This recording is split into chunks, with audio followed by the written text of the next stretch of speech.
Pode ser, minha coordenadora? Posso falar aqui? Então tá. Olha só. Primeiro eu quero agradecer estar aqui nesse espaço e foi uma iniciativa da Adilene, né? Ela fez esse movimento, depois a Marlene construiu a ementa, né? E articulou para que nós estivéssemos aqui fazendo essa discussão sobre a questão da educação do campo, movimentos sociais, discutindo a questão do trabalho também. Como a Adilene falou, a Marlene foi minha orientadora no doutorado, na URGS. Conheci a Marlene através de um e-mail, que na URGS a gente tinha que ter uma pessoa previamente assinando o projeto para orientação. Eu não conhecia ninguém na URGS, mandei um e-mail para a Marlene, para outra professora. A Marlene respondeu o e-mail e a partir daí nós nos conhecemos e depois no evento que teve aqui, nessa universidade do NET também, eu conheci a Marlene pessoalmente, após isso fiz as provas, fiz a seleção e comecei a fazer o doutorado. Isso para ressaltar essa pessoa que é a Marlene, uma pessoa que agrega as pessoas, que é carinhosa, afetiva, né? A Adilene foi minha colega do movimento estudantil quando nós estudávamos pedagogia.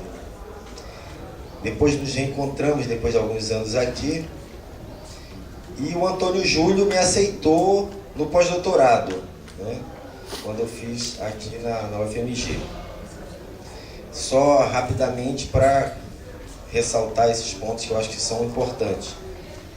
Eu iniciaria chamando a atenção o tema que eu vou tentar tratar aqui, que eu estou pesquisando e procurando fazer algumas discussões de respeito à questão da juventude. Por que a juventude? Já há alguns anos que eu trabalho com jovens, né? Desde quando eu estava em Belém, eu sou paraense, e quando eu estava em Belém eu iniciei os meus estudos lá na pedagogia, eu trabalhei em projetos com criança e adolescente que viviam em situação de risco. Então eu trabalhava com um grupo de jovens vendedores que vendiam coisas no Ver o Peso, lá em Belém, e a gente discutia com os jovens forma de organização, né? E como que eles podiam estar trabalhando, a gente fazia atividades pedagógicas com eles. Depois, quando eu saí de Belém e fui para o Rio, eu continuei trabalhando com os jovens em situação de risco, mas já na rua. Então, eu acompanhei vários grupos de jovens na rua, no município do Rio de Janeiro, trabalhei em várias ONGs, organizações não governamentais, e essas ONGs foi que me chamaram a atenção para a minha pesquisa no doutorado, porque eu vinha de uma tradição onde nas ONGs a gente tinha, para se trabalhar nas ONGs, tinha que ser militante político, fundamentalmente. E quando eu cheguei no Rio, eu comecei a perceber que para trabalhar em ONG, tinha que ter uma série de conhecimentos e não mais a militância política era o primordial. E a partir disso, então, eu fiquei curioso para saber por que isso estava acontecendo e comecei a ler algumas coisas. E curiosamente, quando eu fui numa organização no IBASE devolver umas fitas de vídeo, de vídeo que eu tinha usado com os jovens, ao pagar as fitas, a moça não tinha dinheiro para me dar de troco, ela me deu de troco um livro. E eu peguei o livro, levei para casa e comecei a ler. E nesse livro tinham vários artigos de um evento que discutiam a questão das ONGs. E aí então comecei olha só, que tem coisa que eu queria pesquisar, né? E isso me chamou a atenção para aprofundar. Então esse foi o meu projeto de doutorado, que resultou numa publicação de um livro, pelas ideias e letras, e tem uma outra publicação que foi feita com o apoio da FAPEMIG. Tem até uns livros lá no carro que eu esqueci de trazer. A partir disso, então, desse trabalho com os jovens, eu comecei a produzir algumas questões discutindo a questão da juventude, mas dessa juventude que estava na rua. E aí, há alguns meses atrás, eu comecei a recuperar essa discussão de juventude, mas procurando compreender essa juventude e entrando na discussão dos jovens que estão no campo. E aí eu tento recuperar um pouco como que a juventude urbana se coloca, do ponto de vista de que são cada vez mais marginalizados, excluídos, o acesso deles é um acesso precário, apesar da discussão de que os jovens hoje têm mais acesso que os de antes, né? Na verdade, eles podem ter mais acesso. E ainda assim, o acesso que eles têm, o que eu percebo é que são acessos ainda precários, que são acessos, em alguns aspectos, não se dá a condição de uma formação para esse jovem que seja mais complexa, mais ampla, no sentido de que eles podem ter um acesso crítico às informações e de que eles possam dali extrair coisas que possam fortalecê-los enquanto jovens. Então, do ponto de vista dessa juventude urbana, eu recupero um pouco a discussão dos jovens, de como é que eles vêm sendo tratados historicamente, principalmente por esses órgãos de controle, como era o Serviço de Atendimento ao Menor, o SAM, a FUNABEM, que depois virou CBIA, né? E aí, quer dizer, trocaram os nomes, mas na verdade a prática pedagógica foi a mesma. Houve um esforço por alguns intelectuais da FUNABEM, no sentido de aportar nas práticas pedagógicas da FUNABEM discussões que levassem em consideração o Paulo Freire e o Macarenco, mas ainda assim as práticas não conseguiram fazer com que esses jovens fossem tratados de forma diferenciada. E aí, com isso, essa juventude que vive nos centros urbanos, ela sofre um processo de marginalização muito intenso. Principalmente os jovens que estão na periferia e, obviamente, majoritariamente são negros. Então, essa juventude, ela é o tempo todo olhada como um perigo para a sociedade. Além delas estarem nas periferias, quando elas vão para os centros, elas são sempre consideradas como um grande problema e, por isso, elas precisam ser vigiadas. Então, esse é um quadro que eu tento montar pensando essa juventude que está nos centros urbanos, e penso um pouco isso na questão do trabalho. Penso na questão do trabalho considerando as modificações, as alterações que vêm sendo impostas na questão do trabalho. Essa substituição do homem pela máquina e o que isso significa para a juventude. Ontem, quando nós estávamos aqui nesse auditório discutindo a questão do trabalho, o Neto fez uma discussão sobre a nanotecnologia e ele chamou a atenção para a questão da juventude. O que acontece com a juventude, na medida em que os processos se aceleram na modificação da relação com o trabalho e menos pessoas ingressam no mercado de trabalho, e essa quantidade menor que ingressa precisa ter um conhecimento muito mais complexo e elaborado do que a compreensão que nós temos na nossa formação básica. Automaticamente, a escola, ela tende a servir para um processo de acomodação dessa juventude. E tanto essa juventude urbana quanto a rural, a tendência é que as políticas pensadas para elas sejam políticas de acomodação, políticas que coloquem esses jovens em determinadas situações, não de confronto, conflito, mas de aceitação, através de políticas compensatórias, que é o que eu consigo enxergar quando eu olho para essa montanha de políticas para jovens que são pensadas pelo governo federal. Eu tenho dificuldade em encontrar nessas políticas qualquer tipo de compreensão que leve esses jovens para uma discussão emancipatória. Eu enxergo essas políticas como sempre políticas capazes de colocar os jovens em situações de subalternização em relação ao mercado.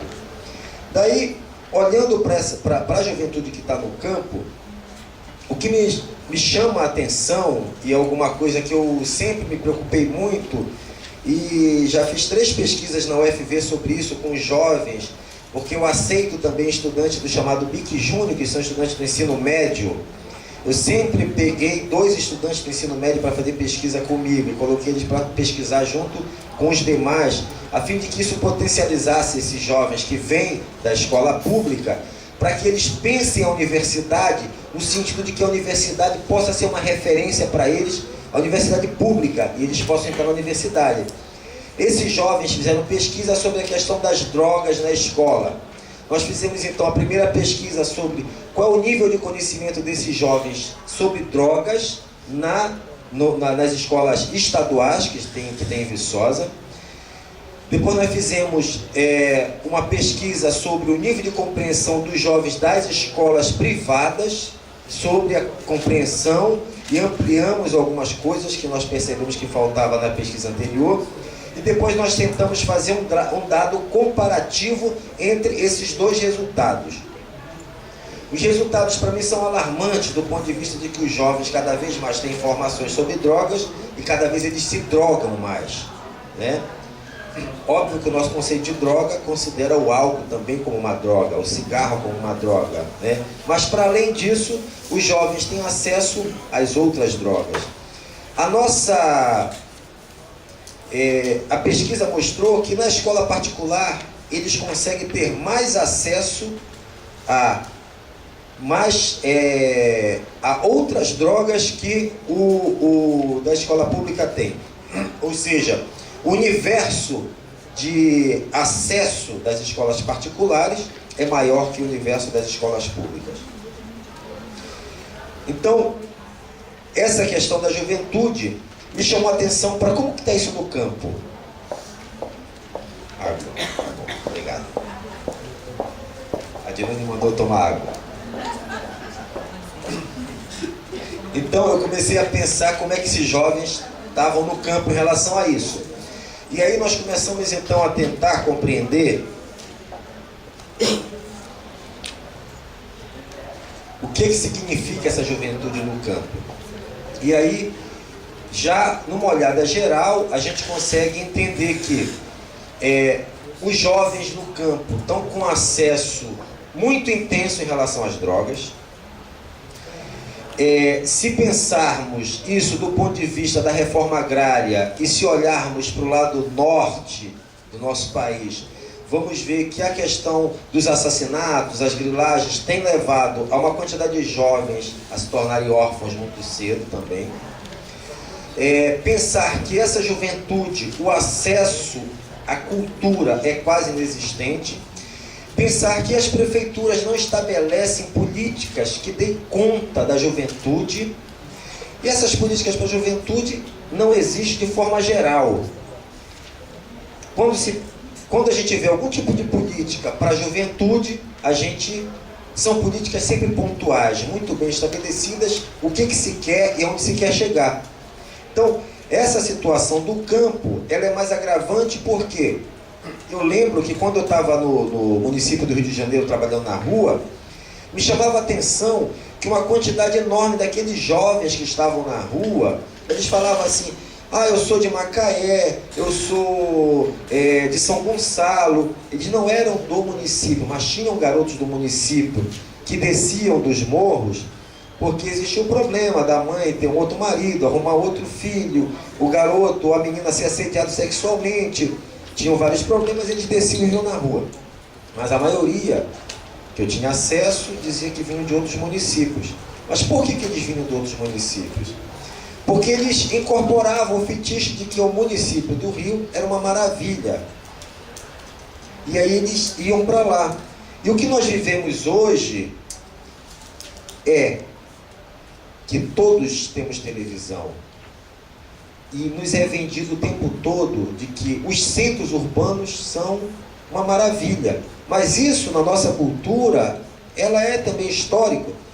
É histórica porque as pessoas, os centros, sempre foram vendidos como a grande maravilha. E as pessoas começaram a se deslocar intensamente. Se deslocavam porque compreendiam o que era ou se deslocavam porque era expulso do campo. E aí a concentração nos centros aumenta. Com isso, automaticamente, a possibilidade de trabalho ela é menor, né? E aí, então, você vai trazer várias questões sociais que o poder público não se propõe a resolver. Por outro lado, em relação à juventude, como em relação à sociedade, existe o discurso de que os recursos são escassos, né?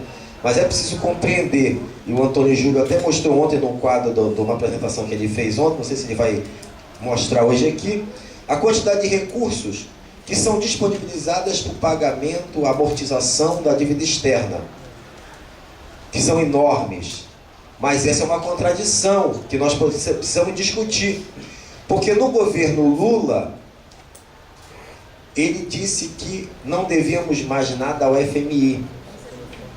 realmente não devemos mais nada do ponto de vista ideológico, porque essa foi uma ideologia plantada e que os movimentos sociais, em parte, assimilaram. Mas quando nós pegamos as estatísticas